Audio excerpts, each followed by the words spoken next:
So an all-out assault underway right now on Libyan air defenses. The U.S. military launching missile attacks from the Mediterranean. Take a look at these newly released photos from the U.S. Navy.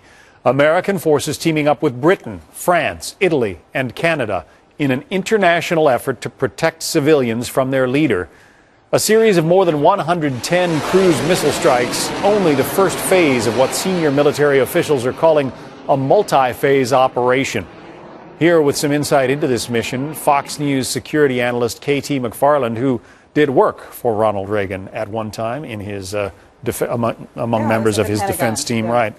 All right. So a lot of people said this is coming in way too late, that it should have been done a week or 2 or 3 weeks ago, but it is being done. Can Gaddafi in any way withstand this kind of bombardment? Well, I think what's going to happen is the next 48 hours we'll see. Does he destroy the rebels before this coalition has an opportunity to destroy him? And that's not known. And he might try to do that. Oh, he's definitely trying to do that, because he knows he does not leave Libya to go retire to the south of France. He leaves Libya to go to the International Criminal Courts and be tried. So he does not want to leave. He will fight to his last man.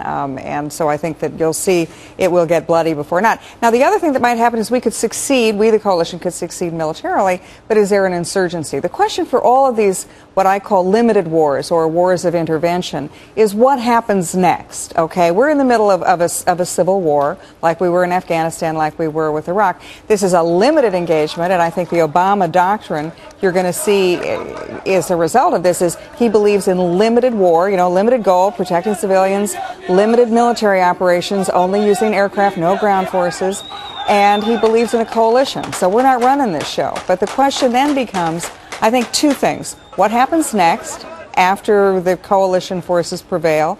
Do they force a regime change? Do they force Gaddafi out, or do they just want to have a protection for the civilians?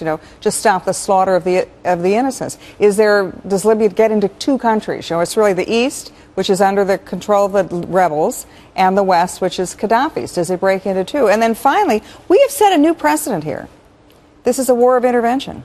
The informed speculation suggests that members of his national security team, the president's national security team, were afraid there would be another Rwanda in the making here if you didn't intervene, and that's really what impelled them to push for this UN no-fly zone and the military action. And that makes a lot of sense, but this is a departure for other wars that we've had in the past.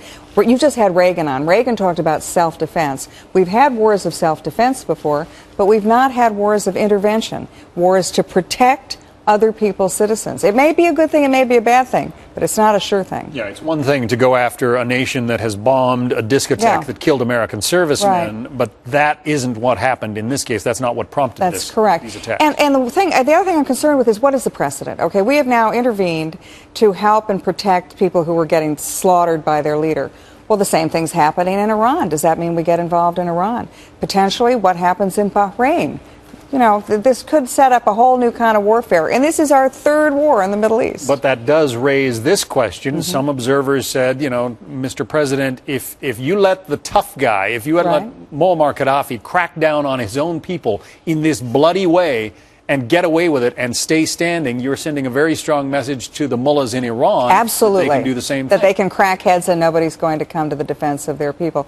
Again, this is a really complicated situation. Every one of these countries in the Middle East is a different story and a different dynamic, and we may want to have an overall